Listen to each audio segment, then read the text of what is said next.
Okey, Assalamualaikum warahmatullahi wabarakatuh. Hari ini cikgu nak buat sambungan mengenai tisu tumbuhan. Kita bahagikan kepada tisu meristem dan tisu kekal. Okey, cikgu pergi dulu tisu kekal sebab dia banyak bahagian.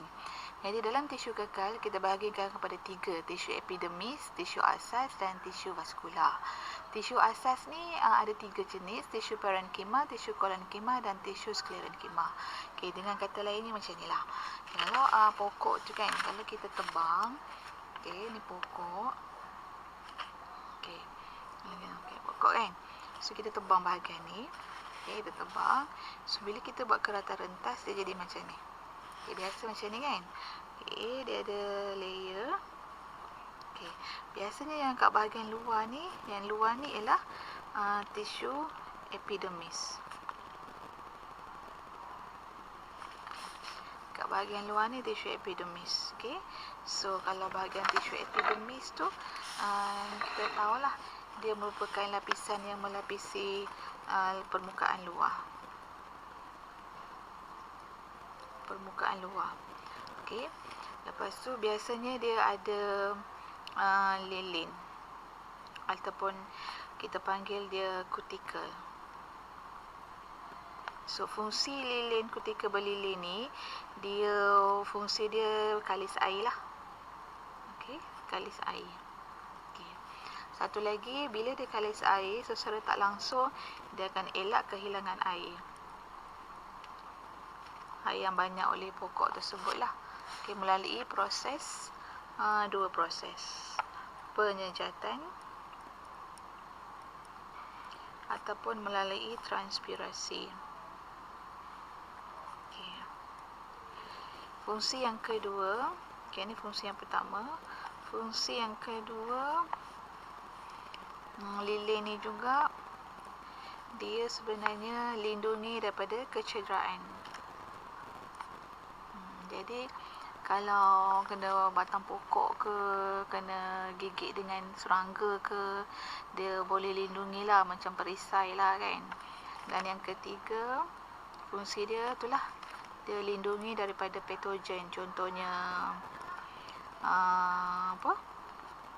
kumbang ke, serangga yang nak makan, yang nak tarik nutrien daripada bahagian xylem atau phloem pokok tu. So bahagian lilin ni dia prevention, the first prevention dia lah. Dia punya, orang kata, pertahanan dia. So kalau ada lilin, dia selamat lah pokok tu sendiri. Luar dia dululah, first defense system dia lah. Okay, mula-mula pertahanan dia yang pertama ni kutikel yang berlilin. So dia ada lilin, ada wax. Okay. Lepas tu kadang-kadang tu dia bahagian epidermis ni juga ada bahagian sel yang terubah suai. Ada sel yang terubah suai. Okey, yang macam pernah cikgu sentuh hari itu. Biasanya sel yang terubah suai ni dia akan ubah suai menjadi sel akar ataupun dia keluar rambut. Kan? Ataupun yang kedua dia jadi sel pengawal. Itu semua dia muncul daripada sel epidermis ataupun tisu epidermis. Okey. Lepas tu itu selesai bahagian tisu epidermis Jadi cikgu masuk lagi lapisan yang kedua. Ni layer yang kedua ni. Okey. So bila awak masuk bahagian yang kedua, awak akan jumpa 3 jenis tisu. Okey, so 3 jenis tisu ni kita panggil dia tisu asas. Okey, cikgu lukis kat sini. Jadi yang pertama, the first layer yang kita jumpa selepas daripada tisu epidermis dekat luar tu ialah tisu kolenkima. Okey, tisu kolenkima. Tisu kolenkima ni, okey, dia adalah sel hidup. Dia adalah sel hidup. Okey, lepas tu dia akan jadi matang. Sel hidup dan dia akan jadi matang. Bila dia dah jadi matang ni, dia akan jadi fleksibel. Okey.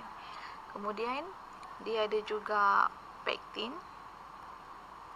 dan juga hemiselulosa.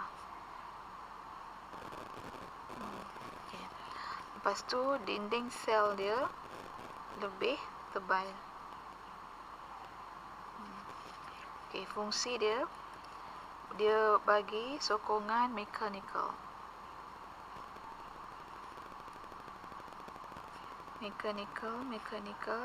Dan dia bagi sifat keanjalan pada tumbuhan lah. Okay. Tisu kolenchima. Jadi perkara yang penting awak yang awak kena take note mengenai tisu kolenchima ni, dia adalah sel hidup. Lepas tu dia memberi sokongan mechanical. So dia memberikan bentuk yang tetap lah pada tumbuhan tersebut. Okay. Dan dia juga dinding sel itu dia lebih tebal. Memang sesuai lah kan, sebab dia bagi sokongan, so dia memang kena tebal. Okay. Kemudian bila awak masuk lagi bahagian dalam, okay, selepas kolenchima kita akan jumpa dengan sclerenchyma.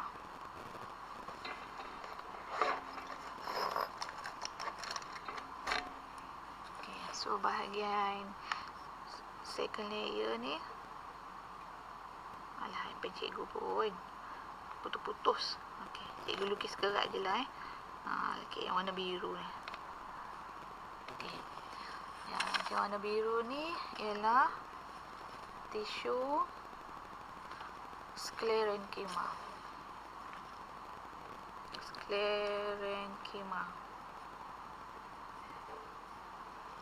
Okay. Kalau tisu sclerenchyma, okay, kalau macam kolenchima, dia adalah sel hidup. Okay, berlawanan dengan sclerenchyma, dia merupakan sel mati. Okay. Dia akan matilah apabila dia matang. Kalau macam kolenchima tadi, dia akan hidup. So bila dia matang, dia akan jadi fleksibel. Okay, sclerenchyma ni simple je. Okay. Dia ada dinding sel dia yang paling tebal. Dinding sel dia paling tebal. Maknanya kalau awak tengok sel dia, okay, ni dinding sel. Dinding sel dia ni tebal. Okay, dinding sel dia paling tebal lah. Okay. Kemudian fungsi dia pun bagi sokongan mechanical juga. Okay. Okay, satu lagi yang tak ada pada kolenchima. Okay, fungsi dia sokongan mechanical sama dengan kolenchima. Okay. Dan satu lagi, dia berfungsi dalam pengangkutan air.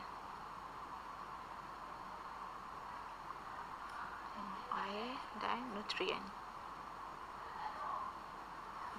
Okay.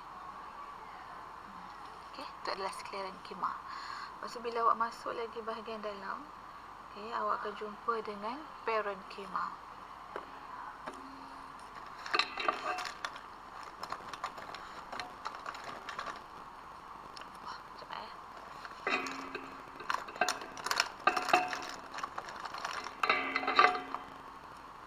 Bahagian dalam.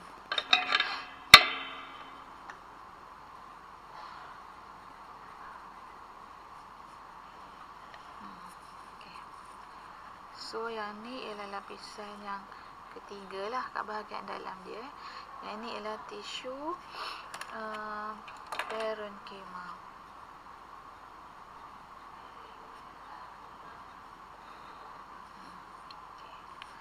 Untuk tisu parenchyma, okay, tisu parenchyma dia adalah sel yang ringkas. Dia merupakan sel hidup paling ringkas, dan dia belum alami pembezaan. Maksudnya dia masih lagi dalam basic structure lah. Okay, dia tak jadi tisu apa-apa lagi. Okay. Tapi kalau macam dua tisu ni tadi, dia lebih kepada mechanical support. Tapi tisu parenchyma ni dia tak berkisah sangat lah pasal mechanical support. Dia cukup membagi fungsi kepada segah sahaja. Dia bagi sokongan segah kepada tumbuhan. Okay. So dia lebih kepada, kalau tumbuhan herba memang sangat penting lah. Sebab tumbuhan herba ni kita faham dia bukan tumbuhan berkayu, jadi dia memang perlukan banyak tisu parenkima untuk memberi sokongan kepada tumbuhan tersebut lah, supaya tak kolaps. Okay, memberikan bentuk kepada tumbuhan herba. Okay, selain daripada itu juga tisu parenkima ni, okay, dia bagi fungsi kepada ni untuk simpan makanan, untuk simpan hasil fotosintesis seperti kanji. Okay. Kanji. Okay. Okay. Yang ketiga, dia juga memberi berlaku pertukaran gas lah, pertukaran gas. Okay. Banyak lagi lah, antaranya yang keempat, dia berfungsi juga dalam baik pulih sel tisu. Okay. So secara overall, cikgu boleh simpulkan kat sini bahawa kalau tisu parenkima, dia merupakan tisu yang berada dalam bahagian dalam kan. So bila dia duduk dalam, maknanya dia kena ada something yang valuable kan. Kalau macam rumah kita kan, kalau dekat bahagian luar tu kita tak simpan barang-barang mahal dekat ruang tamu. Kita mesti simpan dekat bahagian rumah kita yang bahagian dalam. Contohnya kat bilik tidur ke, dalam peti besi ke, gitu kan. Jadi sel parenkima ni dia banyak simpan benda-benda yang berharga, benda-benda yang penting bagi tumbuhan. Contohnya nutrien, kanji, hasil fotosintesis, semua disimpan dalam parenkima. Dekat sini juga berlakunya proses pertukaran gas, baik pulih tisu semua. Dan ini juga merupakan tisu asas yang tak alami pembezaan. So bagi cikgu, the most important tisu yang dalam tisu asas dalam bahagian tumbuhan is parenkima. Sebab dia banyak fungsi-fungsi yang membolehkan tumbuhan tu survive. Okay, kemudian bila layer yang kedua ni dah tak berapa penting sangat ni, penting juga tapi dia macam kurang penting lah kan. Itu tisu sklerenkima. Sklerenkima ni dia tebal, dinding sel dia paling tebal sekali, dan dia juga dah mula main peranan dalam mechanical support. Okay, dia bagi bentuk keras pada tumbuhan tu. Okay. Dan dia juga terlibat dalam pengangkutan nutrien lah. Nutrien dari mana? Nutrien dari parenkima ni, yang dalam ni. Dia bawa, dia ambil, dia dah mula mengangkut. Okay, yang ketiga ialah tisu kolenkima. Kolenkima pun dia punya dinding sel tu pun tebal, tapi dia tak adalah setebal sklerenkima. Okay. Yang ni dah sel hidup. Yang ni mati. Yang kedua ni mati. Yang ni hidup lah. Yang ni sel yang ketiga dalam ni dia masih lagi pembezaan. Dia masih lagi alami pembezaan. Ni pun hidup juga. Okay, kolenkima ni pun sama. Tapi awak ingat dalam tambahan dia ada pektin ataupun dia ada hemiselulosa. Okey. Dia dah bagi sokongan mekanikal dan dia bagi sifat keanjalan pada tumbuhan tu. Maknanya tumbuhan tu dia boleh liuk lentur lah. Kalau daun tu bolehlah meliuk-liuk gitu. Okey, dan last sekali epidermis. Epidermis ni awak ingat dia bahagian paling luar, defense system yang paling first sekali. Jadi dia perlukan perisai. Perisai dia apa? Lilin. So lilin ni maksudnya dia ada kutikel yang berlilin. Jadi kalau lilin dia ada 3 fungsi utama dia. Mula-mula sekali dia mesti nak lindungi kulit ataupun batang pokok ni daripada kehilangan air yang banyak. Ada 2 proses, penyejatan dan transpirasi. Yang kedua, dilindungi daripada kecederaan. Kok-kok lah, kena pisau ke, kucing ke, cakar dia kan. Yang ketiga, patogen ataupun serangga yang suka ambil serangga afid ke apa, ataupun kumbang ke yang duduk sini. Bila dia duduk melekat dekat batang pokok ni, dia akan masukkan sesunguk dia dalam ni. Lepas tu dia akan sedut nutrien dan air daripada batang pokok ni. Tapi kalau ada lilin, dia bolehlah prevent benda tu. Okay, faham?